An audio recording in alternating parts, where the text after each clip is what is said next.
You know it's always a hater, honey, ready to throw some salt in the game.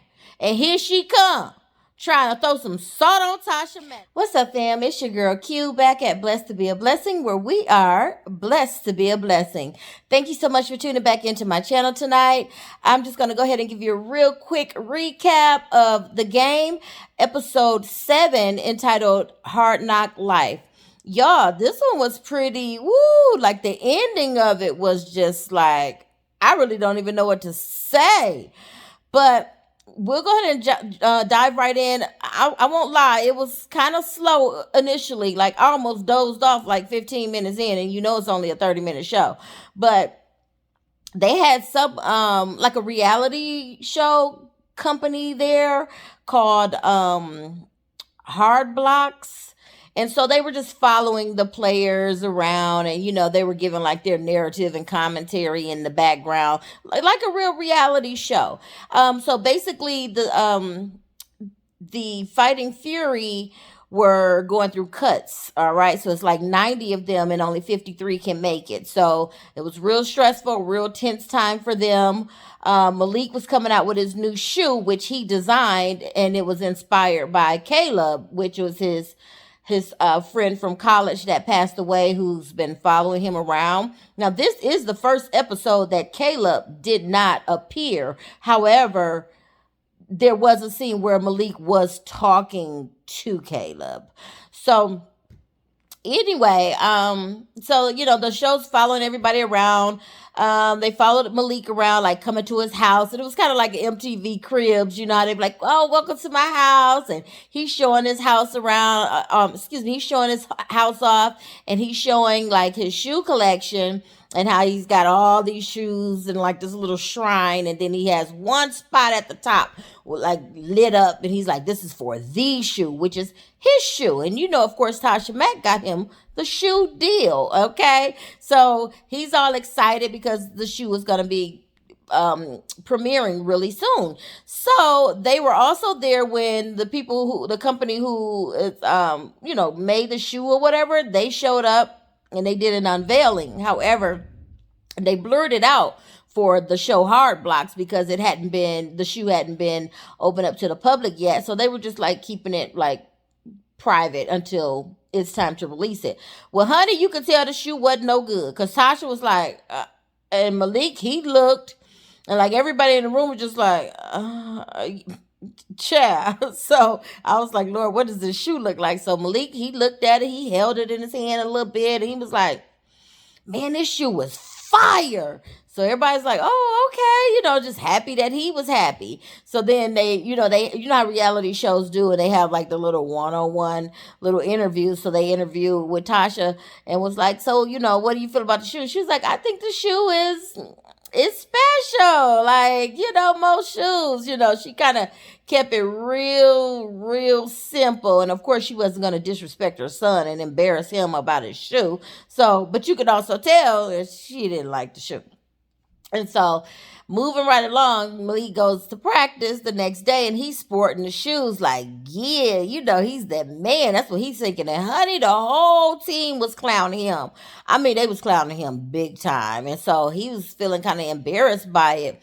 So later on after practice or whatever, that's where he had the scene by himself talking, and one of the players walked up and was like, Malik, you all right? You seem like, who you talking to? Malik was like, I'm talking to myself, man. I mean, can I get some privacy, So the dude was kind of like, okay. So Malik played it off, but like, I think it's about to like unfold his illness more and more each episode.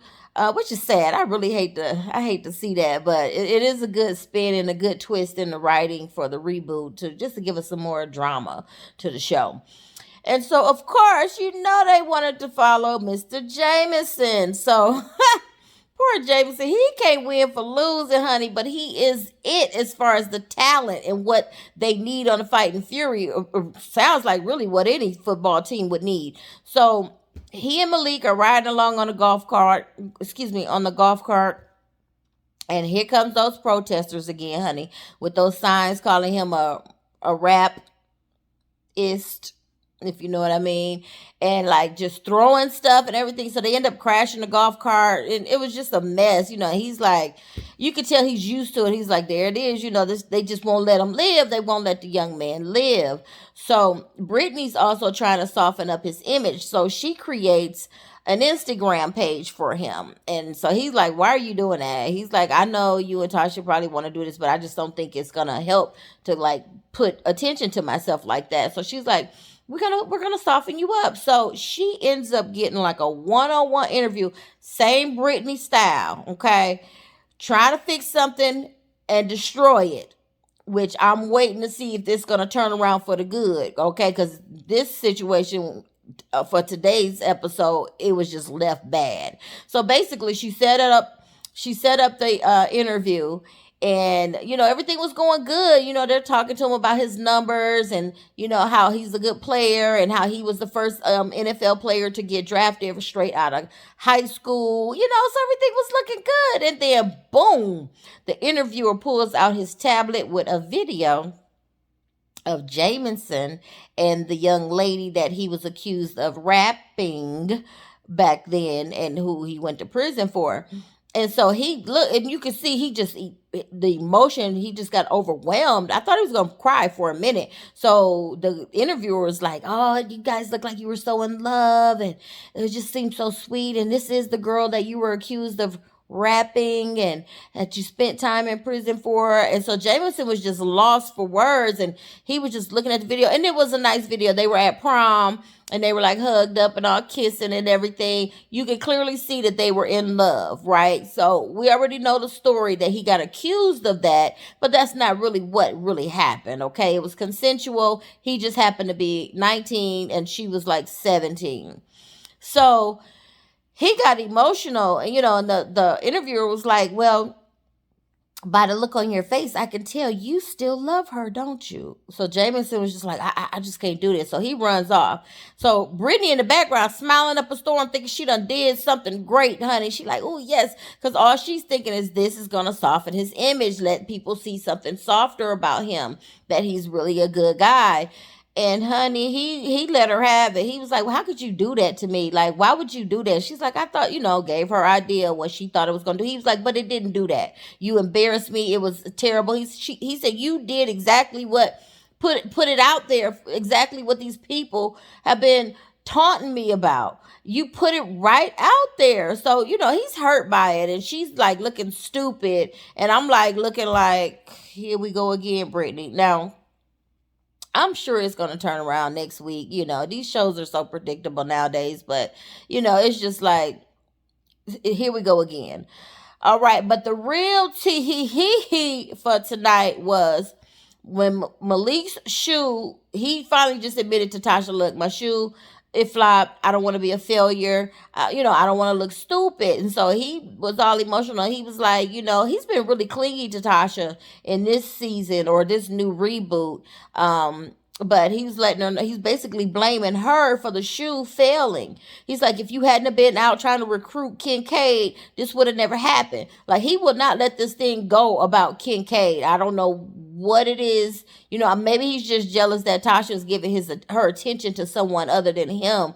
He was always her first person to represent, and now she represents a lot of other players. So, but this particular dude, it just gets under Malik's skin. And so, she's like, you can't blame me for this. That shoe was your design, okay? If you feel like it flopped, it's because of what you designed that shoe. You can't blame me. And so she was like, okay, baby. When she saw him get all emotional and stuff, she's like, I'll fix it or whatever. So he like, it's too late, So later on, they had the launch party to launch the new shoe. So they're there at the party. Everybody's there. Malik tells Jamison, like, look, I'm about to roll up out of here. He like, dude, how you gonna leave and dip on your own party?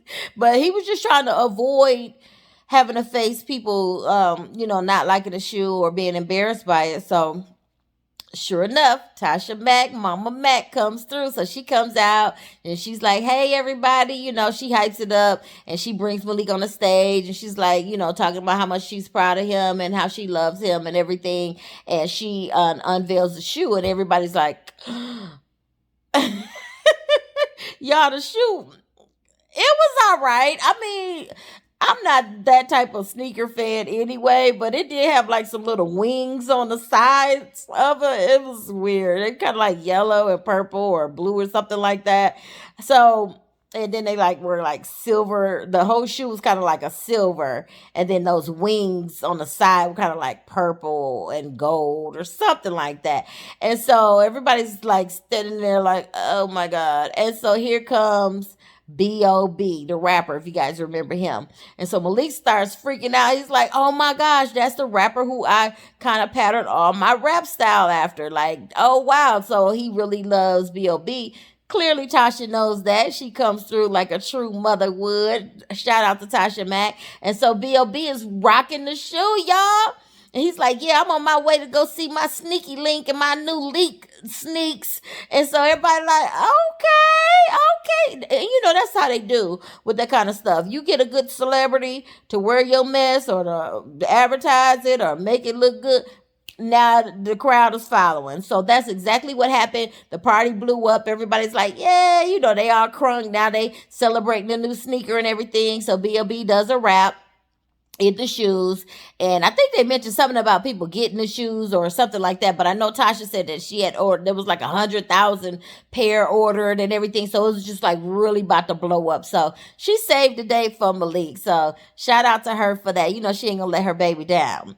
So then we get to the end though. Honey, one of Tasha's old assistants, some girl named Jamila, was talking to the crew, the hard block crew, in a little interview, and she's like, "Yeah, I used to work for Tasha Mack, and what y'all don't know is how she really treats people. You know, it's always a hater, honey, ready to throw some salt in the game, and here she come, trying to throw some salt on Tasha Mack, but baby, the tea she had was boiling hot. Okay, so she was like, they asked her about that tweet from Kincaid. Remember the racist tweet from Kincaid last week, and nobody really found out who leaked the tweet. So they asked her about it. They was like, "Oh, is that why you leaked the tweet?" She was like, "No, look, I knew about that tweet a long time ago, but I took the high road. But unfortunately, her son did not." Yes, honey, she didn't leak the tweet. Malik leaked the tweet. Yes, he did. I cannot believe he did that. I don't know if he's jealous of Kincaid or what it is, but honey, he leaked that tweet and that hurt his mom. Basically, he was trying to, I'm sure his intentions were not to hurt Tasha, but it was trying to hurt that boy, to get that boy away, or whatever the case was going to be. And it hurt Tasha. So it went off right there. So I'm expecting next week Tasha Max, she's going to be dropping some F-bombs, probably some more B words, whole lot of cussing. She might even be fighting, honey. She is going to be upset when this comes out, especially look how she bends over backwards and pulls strings and make things happen for Malik, you know, to make him feel good and look good. And to come to find out he's behind that whole tweet that embarrassed her like that. So that was tonight's recap. Hard Knock Life, which child, I don't, where the Hard Knock Life at when these folks got millions and millions and billions of dollars? Okay, I know money ain't everything, but baby, it sure can answer a lot of things. So thank y'all again for tuning in to my channel. I appreciate you tuning in. Make sure you like, share, comment, and subscribe. Again, have a wonderful evening and stay blessed.